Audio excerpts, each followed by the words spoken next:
Welcome to the Knit2gether Podcast. My name is Julie, and I'm here to talk about knitting, spinning, and crochet today. I am wearing a flax sweater. This is the first sweater I ever made. I talked about it previously, so I won't go into it too much. It's made out of Patton's wool worsted. I dyed it with Kool-Aid, and I wear it sort of like a sweatshirt. It's one of my favorite sweaters because of the sentimentality, and it's just cozy and warm. So, it's been about 3 weeks actually since I last recorded a podcast, so I have quite a few things to talk about, and a lot of them are actually items that I haven't shown, so I'm really excited to show you. I'll start with finished objects. I finished this I think 2 weeks ago, but it stayed in a project bag and never left it. So this is Ripple Bralette. It's designed by Jessie Maed Designs. It is, like the name suggests, a bralette. I made this out of Knit Picks gloss fingering in the colors Plume and Bear. I was starting to run out of the Bear yarn by the time I got to the second cup, and so I striped in this purple color. I'm looking now and I have plenty of the Plume, so I'm not really sure why I pulled another color out of my stash rather than just using more of this. So part of me is thinking that I honestly might rip back. The I-cords took quite a long time actually to make, so maybe I can probably unravel this last dark purple section because the two tails are out. So I can probably unpick the tails, and then I'll have this plume will be loose, and I can basically just rip back to here. I think this should be enough. If not, I can try to salvage. It'll definitely be enough. This much should definitely be enough to cover 1, 2, 3, 4, 5 little tiny stripes. I think that'll be more cohesive than throwing in this third color. But so maybe this isn't a finished object. We'll see. I haven't woven in ends after I finished because it's just been sitting in a project bag. However, while I was working it, I try to weave in ends as I go. I normally do that by catching the yarn that is new or old, whatever, when I'm like dropping or picking up. I do that by catching them like I would catch them for stranded color work. So I normally hold them in two hands and then maneuver the yarn and my needles to make sure that it stays weaved in. So you can see an example of that is like here. At this color transition from white to purple, you can see that the white end is all the way over here and the purple end is all the way over here. If I didn't do the catching, then the white and purple ends would be right next to each other.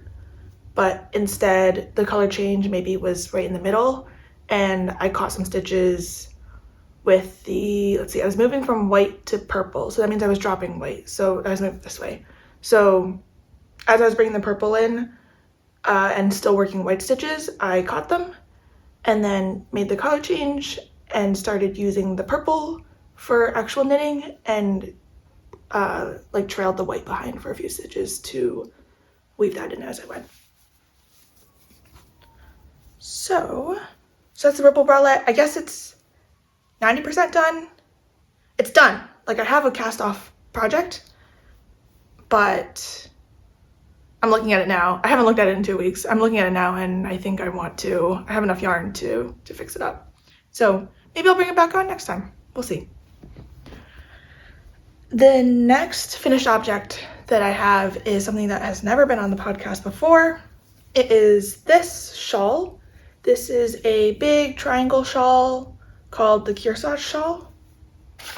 The shawl is actually from a Knit Picks book called Under 200. So it's a book filled with different projects that should take under 200 grams of yarn. I had either 200 or 250 grams of the yarn that I used. So this book was a perfect place to find a project to use that yarn. I used Barocco Ginkgo. I'm not sure if this yarn is still available. I purchased it in 2020. This is the color Emerald, I think. It doesn't say on the tag, but it's color 9673. It is really, really pretty. It's 52% silk and 48% wool. So the wool and the silk take color a little bit differently. I'm not sure if they're dyed using like the same dye at the same concentration, but I know for a fact that silk and wool take color differently, so you get really interesting like variation and variegation just because of the nature of the two different fibers. I think, let's see. So I started this sweater, I started this shawl in 2020, pretty soon after I started knitting. It was probably the first or maybe second lace project that I ever did. And a pretty major gripe that I have with this pattern is that the charts in the book aren't correct. So as a new knitter, working with a lot of like yarn overs, decreases, and having the chart not correct was really frustrating. I could not figure out for a while like why I wasn't getting the right number of stitches per row. The pattern in the book it has written instructions and charted instructions.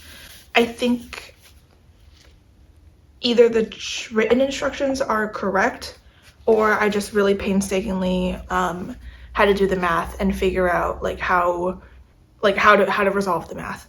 Yeah, it was honestly like quite frustrating, especially for a beginner knitter. And then also because it was my first lace pattern, I messed up a lot. Like I would forget yarn overs or drop them. I think that was the main issues that I had. And so then my repeats wouldn't line up correctly. And so this went in the timeout pile for like more than 2 years. Recently I was digging through my unfinished objects pile and found it, and it's close enough to being done. So I pulled it out, you know, really like painstakingly fixed whatever issues I had and kept going. I think let's see, I see some yarn tails in the back here. So I probably only had to knit like a couple inches. There is an inch of garter at the end, but I probably knit like 2 or 3 inches of the lace repeat. I followed the pattern and completed the amount of lace repeats they wanted to, and it turned out that I was almost done. So I finished it off and it's done now. Typically, if I'm knitting lace, I think I would need to block it to get sort of the openness of the lace here. But I believe this pattern, I didn't do a gauge swatch because it's a shawl, it didn't matter, and I probably didn't really know to do a swatch when I first made the shawl. Oh, it recommends using a size 10 needle, and I probably used a 10.5 or 11 because I was a new knitter and only had what I had and wasn't really interested in buying things I, wasn't sure if I was gonna use again. So the lace is actually quite open for not blocking. I still need to block it, and then just to sort of even out some of the inconsistencies and to get some of the eyelets are pretty open, but I'll block it to take some of the inconsistencies out, and I think it'll make a good Mother's Day gift, so yay. I'm super, super happy that this is done because it means it's one less thing that's half done in my stash. I just weighed it and it weighs 174 grams, so it did come in under 200 grams. That does mean I have either half a ball. Well, I know I have half a ball because it's somewhere around here. I feel like I have a whole nother ball, but we'll see. I'll find something to do with it. I might add it to my scrappy blanket actually. So yeah, this is the Kearsarge shawl. Welcome. So you've never seen it before, but I'm done with it. Yay! I think those are all of my finished objects. I'm quite satisfied with that. It's been, like I said, 3 weeks since I last recorded a video, but to get that shawl off my shoulders is just wonderful. The next thing I will talk about is, I'm just looking at my notes, the two works in progress I have to show you. You have also never seen before. One of them is also from the timeout pile, which I decided to pull out and get working on again, and the other one is brand new, but has recently hit a road stop because I'm missing something. I'll get into that in a second. The first work in progress that I'll show is this cardigan. So this is the Otra Yoke cardigan by Skeindeer Knits. I am using Jamieson & Smith jumper weight 2-ply in this gray color, which I have the cone here, is shade 203, and also their white color. I don't know what the name is. This project has really been through a lot. I started this, I think, last January, not January 2023, but January 2022. I had these cones on hand, these Jamieson & Smith jumper weight 2-ply cones on hand, and like I wanted to make something with them really badly. Skeindeer actually recommends using jumper weight 2-ply for this project, so I was like, oh, this is perfect. It's a great match. I did my gauge swatch. I had only swatched the colorwork portion. I used the recommended needle size, and the stitch gauge was way too small. So I was getting a lot more stitches in the same 4 inches. So rather than trying, I also really liked the fabric that it gave. So rather than going up a needle size, I decided to knit a bigger size, use the numbers for a bigger size, and complete the project that way. That worked really well up until the circular yoke ended. And then I started using the recommended needle size for the plain stockinette, the 1-color stockinette, and it turns out my gauge for the 1-color stockinette using the recommended needle size was way too big, so I was getting too few stitches per inch. I think I finished like a good deal of the body, so more than I have now, like maybe up until like maybe my natural waist. I put it on and it fit like a tent. It was just huge. The pattern is recommended to be worn with 0 to 2 inches of positive ease, so it's supposed to be pretty close fitting, but there were probably like almost 10 inches of extra fabric around my waist, and I was like, I cannot do this. This is not, it's not how the sweater is supposed to be worn, and it's not how I want my sweater to be worn. I think I ripped back halfway up the body and then just did really aggressive decreases. So I knit again to probably like my natural waist and put it on, and it was just still too big, sort of like in the chest, like under, like in my chest, like sort of near the bust, and then also in the back there was a lot of excess fabric. I think at one point I also started a sleeve, and the sleeve was also just incredibly baggy. So this project went into timeout. At that point I had done the body halfway twice, and I was sick of this project and didn't want to think about it because I knew if I wanted to make it right, I would have to do more ripping than I had previously done. I'd probably need to rip, past the sleeve separation so that there were fewer stitches in the sleeve, the body, and the other sleeve. So it went into timeout, and every time I looked at the cone of yarn, I was sad. And it was in timeout for exactly a year, actually, from May 2022 until March 2022 until March 2023. For some reason or another, I pulled it out 2 weeks ago and decided that I really wanted to work on it. And I came up with a plan to fix it. So I did a lot more math than I typically want to do for a knitting project.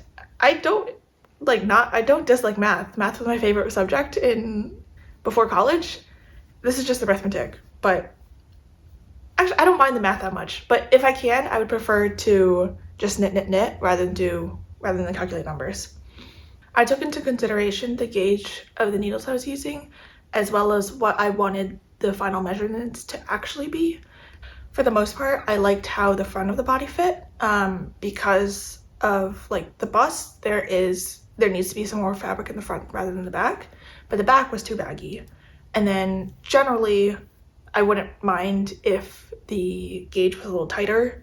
What I ended up doing is I ripped all the way back past the sleeve separation, which means whatever sleeve I had, I ripped all the way out.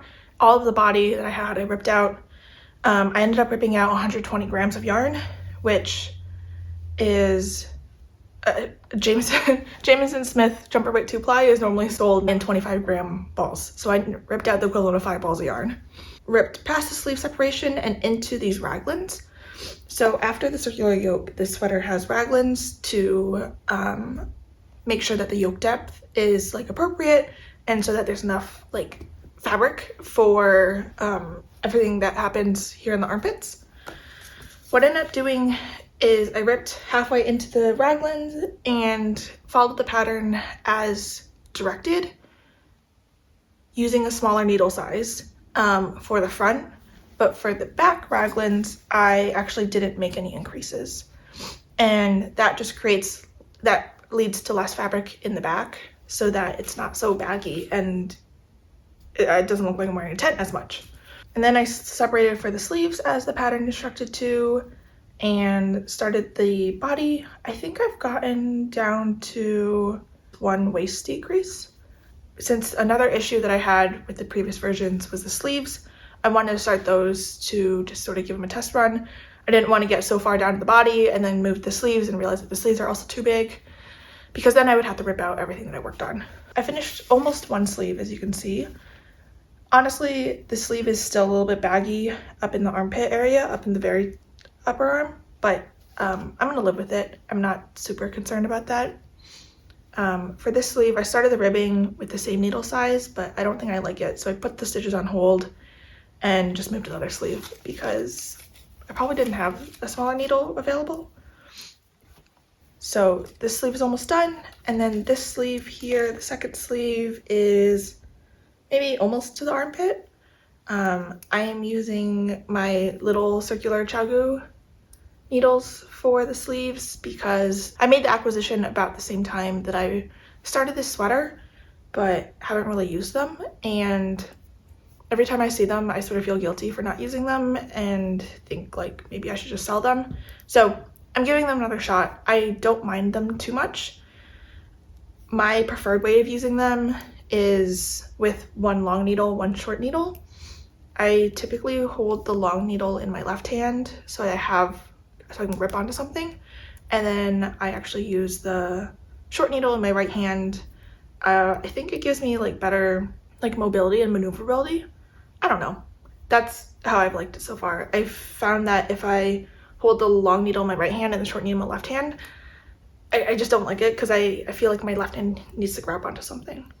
So yeah, each sleeve is about 40 grams, and then I have all of this yarn still in a ball. I think this is the only yarn that I have for the sweater that's not on this cone anymore.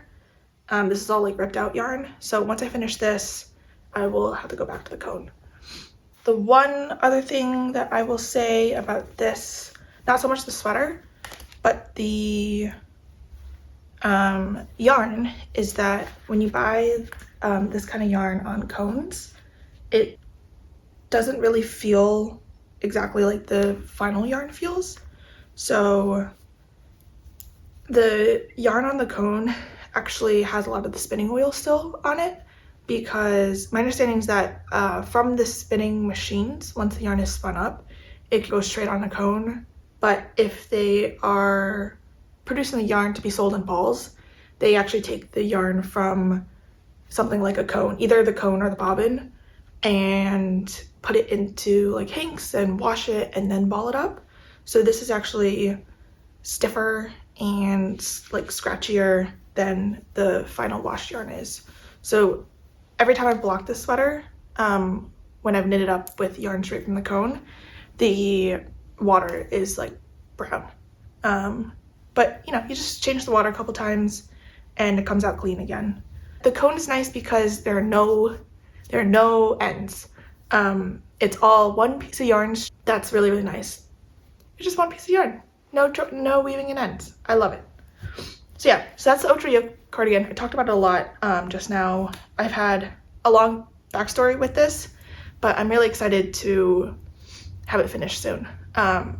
I've put it on a couple times since restarting it, and it fits a lot better. It's, even if it is a little bit oversized, it's definitely going to be more than the 2 inches net positive ease suggested by the pattern. It's probably going to come out to a little bit more like 4.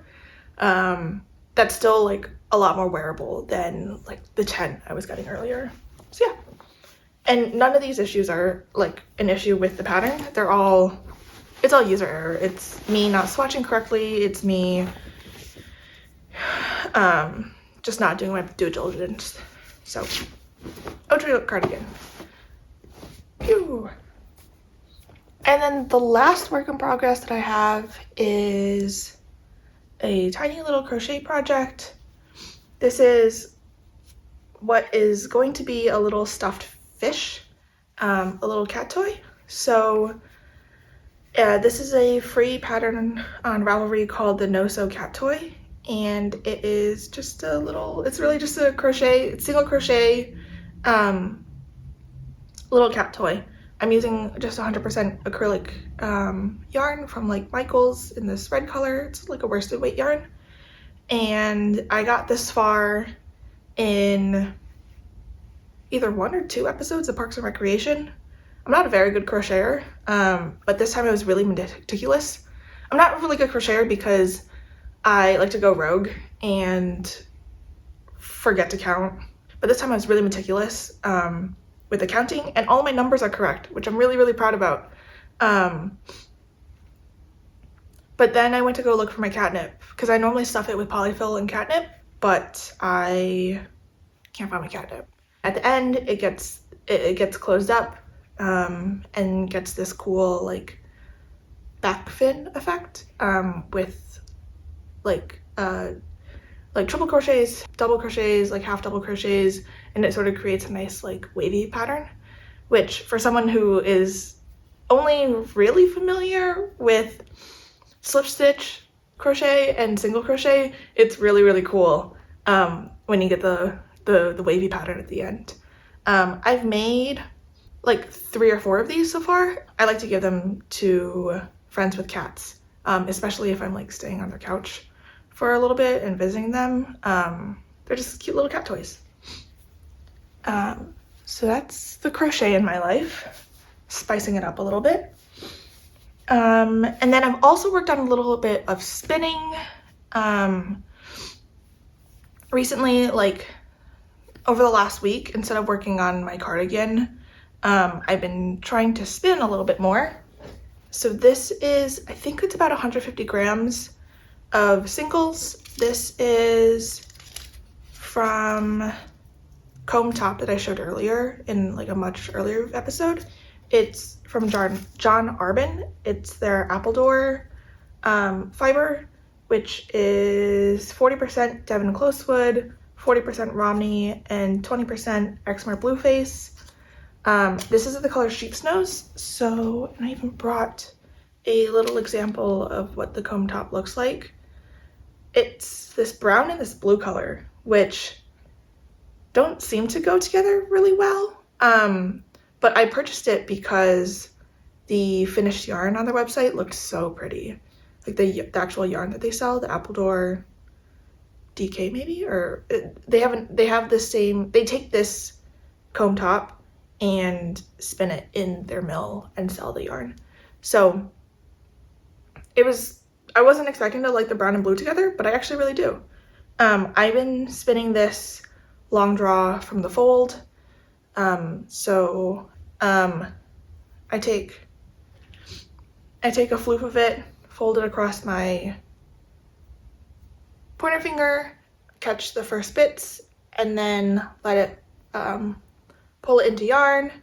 And then I normally take my right hand out and just like draft it like that. So yeah, I had purchased 600 grams of this, and this is about 150. I'm trying to spin up another bobbin of this, and then get it plied into 2-ply so that I can see what it's like. I want to make a sweater out of it. We'll see. I have enough to make a sweater out of it, and I think that's what I want to do. I made this swatch earlier, but this probably isn't what the yarn's gonna end up looking like, because I'm pretty sure I spun this like short forward draw, so not from the fold, not like long draw. So I don't think the colors are gonna look quite like this, but it creates a nice fabric. I also did not record what needle size I used for this, so I'm just gonna swatch it again. Oh well, it is what it is. I think from process of elimination in my needle kit, it's either a size 2 or a US size 4. And I honestly don't know which one it might be. It's not the 3. 3 would have been nice probably, but it's not 3. For the first bobbin that I spun up, I basically just took lengths of it and spun it. But for the second bobbin, to make the yarn a little bit more interesting, I'm pulling the blue bits and the brown bits apart and spinning a couple staple lengths of brown together and then a couple staple lengths of blue together, all in a row. That way the repeating pattern isn't the same for the 2 bobbins. It sort of shifts a little bit. It's sort of fractally in that way, how the 2 bobbins have the same color changes, just at different frequencies. That way the yarn might look a little bit more interesting. So we'll see. This is the first like big spin that I've ever done. So I think I'll learn a lot. And if it's not the most beautiful thing in the entire world, I'm not gonna be that upset. I think it's good experience to just get the spinning practice in, and then if I can take that yarn that I've spun and make it into a whole sweater, that'll be also very, very cool. So yeah, that's it. That's my spinning today. That's all I wanted to talk about. There are a couple of projects that I'm eyeing. There's a sweater that I really want to start for a friend. I just need his measurements. I've been waiting on these measurements for a year and a half now. But I told him, I was like, hey, like find a roommate, like get your measurements done and I'll start the sweater. But we'll see. I think that's it. Thank you for watching. If you like what you saw, leave a comment, subscribe, like the video. I will be back in probably about 2 weeks to share what I've worked on. Hopefully I have some yarn done. I have maybe like a little bit of sweater done. That'd be super cool. Maybe I find my catnip and can finish this. You'll never know unless you subscribe and come back to watch more.